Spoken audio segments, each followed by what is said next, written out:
Now that you've viewed Osaka Elegy, I want to go back through and walk through some of the pieces and point out some things that I hope that you have paid attention to and have noticed and highlight of why this film is so useful in thinking about this period in time. We've already been here at the opening, right? And I want to think about this number of things that contemporary viewers in Japan would have gotten by this scene, right? Most of you already thought about the fact that this is a modern neon cityscape. Right, for Japan, this is marked as Osaka, not least because the title is slightly different. It's not as obvious in the title, in the Japanese title, as it is in the English title, that we are looking at the Osaka skyline, right? And as it gives this up-to-date, neon-rich, cool for the time landscape, which then dissolves into a daytime, more grainy, more gritty sort of looking landscape. And what I find interesting about this film as a film and about what Mizoguchi is doing is this dissolve, as a technical term for these scene changes, to what is a very modernist, experimental, avant-garde looking frame, picture. And it's also worth noting, of course, that it's not at all clear what information we are getting from this, right? Where are we? What are we seeing?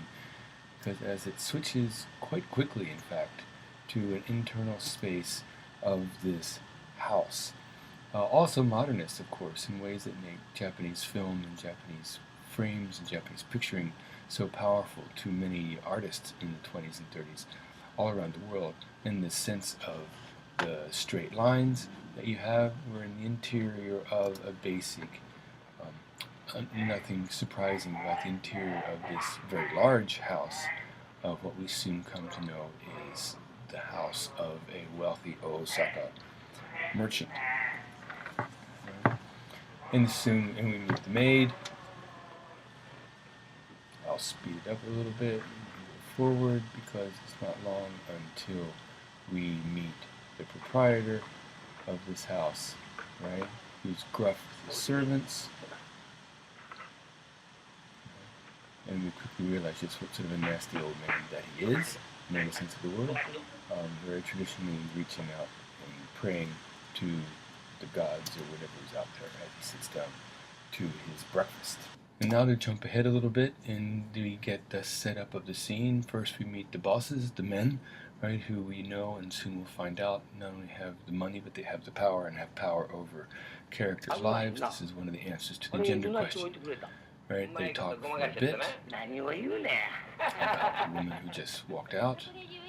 We have this cut to the shot of them counting money, a reminder that we are in commerce and money being counted. We see a headline. It's not clear exactly who's doing the reading, right? Is it us? Is it someone we know? Then we realize that it's going to be this Ayako, who is the main character. Dressed how? This is worth thinking about again, right? This very modern place, but she's dressed more or less in traditional style of clothing. Some sense of what's going on there. We get another her work. Also the melodramatic storyline of what she is reading. We know this is a tabloid, right? The sort of lurid cover, all the sort of thing that she is involved with is very integral to the story. And then another cut. Another piece of the story comes to light. We know that somebody has an Asahi Chemicals, so we know it's the boss of the chemical plant that has made this amount of money available. I want to take us back to this shot of the house, right? This internal space. You see how tightly focused everything is, but also the dynamics. We now know about the father and his situation. We've got the older sister, right, brightly dressed, while everyone else dressed darkly dressed in clothes we now know that she wore to work. Also traditional in style. And then it continues. She, of course, is the spunky, smart, strong-willed woman who leaves this space. Notice how the camera works across all these straight lines and geometric shapes. We go outside. And notice how Mizoguchi used his camera. Right? There's a dissolve. And then especially, again, this very modernist, experimental looking shot of the cityscape that we just get a glance of, right? Two things going back and forth across the front. and then somebody walks into the frame. Again, a fixed camera, right? This camera that's not going anywhere. It's sat down low and recording the things that come across the front. Think again about the composition of this frame, to think about the film aspects of this film, and the shapes and the people and where they are. Narratively, you now know what's going on. We will soon find out who this person is and what he is after. Right? And from the sense of what does this Osaka, what does this city look like at the time when this film is being screened and filmed. I also want to point out here one of the things that's interesting in this film, it's Osaka. Right?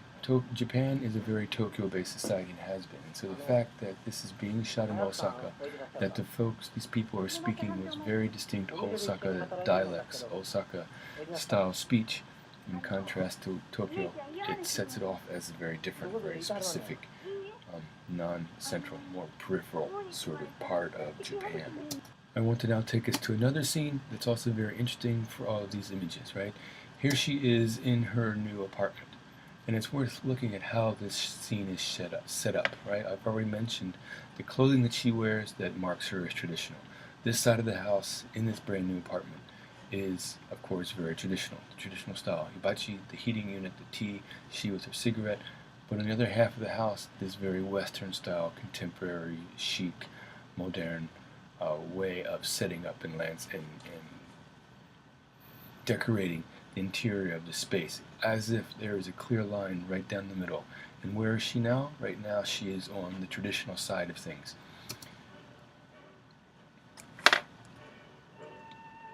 I'll speed it up so we can go forward a little bit here to get to the next point, and as this all takes place.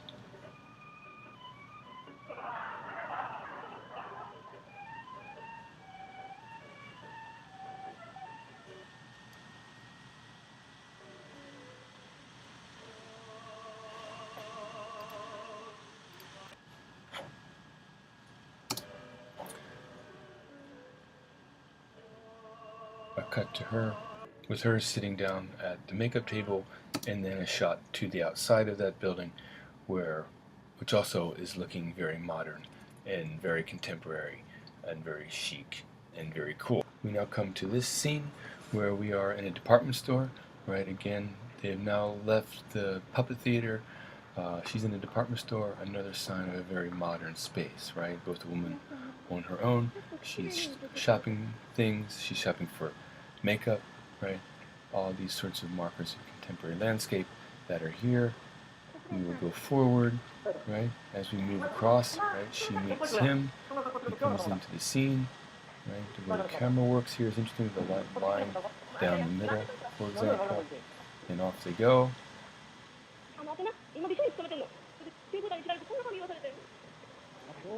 To where? You see the cut across the scenery as they make their way into a cafe, into a coffee shop. Right? Also a very, another marker of the modern. Right? In the ways that coffee shops were a place where the modern happened. What do I mean by that? A man, a woman are together in a coffee shop, right, unchaperoned, talking about what they bought, talking about makeup, talking about marriage, all that sort of thing. It's also worth pointing out in 1936 that the movie theaters also did the same sort of public space that seemed modern, contemporary, and Western, and non-traditional, and all these parts of what it meant to be alive in those years. And now to one of the central pieces in the work, right, where we meet her again, but now in very different clothes, right? And this marks everything. And again, another bar that goes across the very center of the screen as though we're looking in on them, but she is no longer dressed in traditional style. And not only is she not dressed in traditional style, she's clearly in charge of the situation, in charge of her own future, and this clothing style is one way to show that.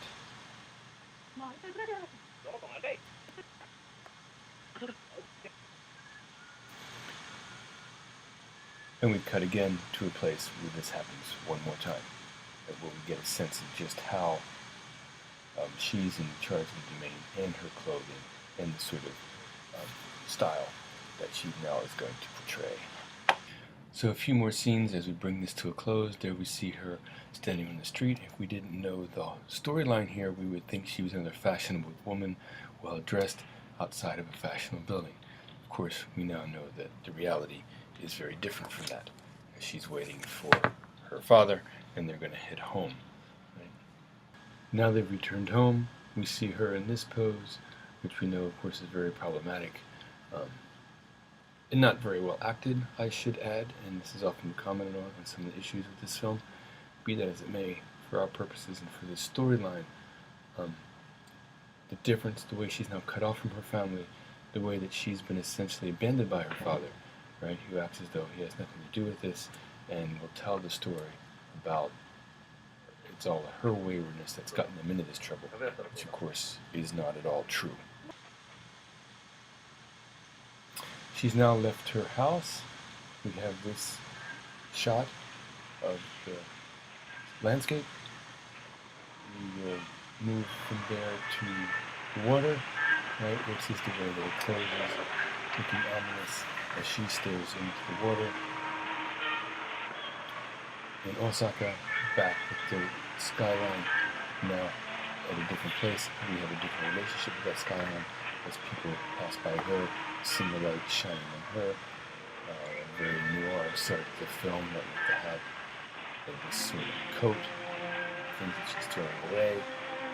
She stands there, contemplates her future, and we contemplate what's going to happen. And she's getting ready to jump in, and then appears one of the cronies of her father, the doctor, who calls to her, but is no more effective in helping her in the change scenario than her father or her brother or the other man, the boss of the company, who knows where she is navigating these difficult straits, difficult strands, difficult place in contemporary society.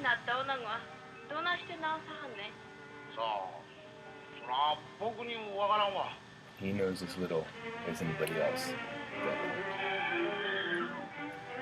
The music swells.